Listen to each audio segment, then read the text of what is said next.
žēl, ka nav prezidenta, tad viņa priekšā cepuri neņemtu. Kaut gan mums ir 2 prezidenti, kurā ņemt, gadījumā, kurā neņemt. Nu labi, tas lai paliek viņa ziņā, kurš nu ko ir sastrādājis. Bet par vienu iespēju gan jāsaka viņiem paldies. Un šai sakarā es arī gribētu jūs visus uzrunāt. Lūdzu, šo iespēju mums nevajag zaudēt. Tagad intensīvi mēs esam strādājuši, mītiņojuši, visādas prasības izvirzījuši. Lūdzu, tagad tikpat intensīvi un aktīvi strādāsim pie jaunās Saeimas izveidošanas.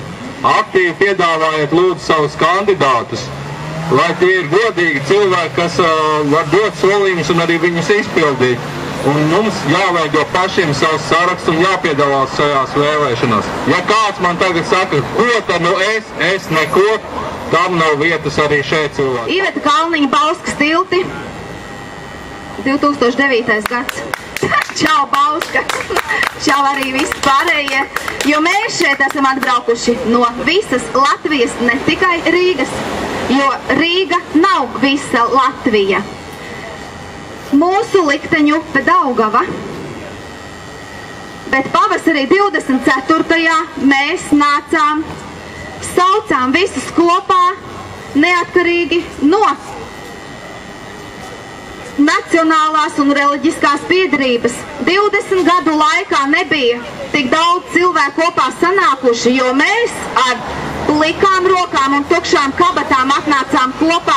Tas bija sākums, un mums pieder gan Latvenergo, gan Lattelekom, gan LMT. Un Latvijas valsts meži arī mums pieder, mums, Latvijai. Mani sauc Edvīns Puķe, biedrība 4. atmoda, Jelgavas 16.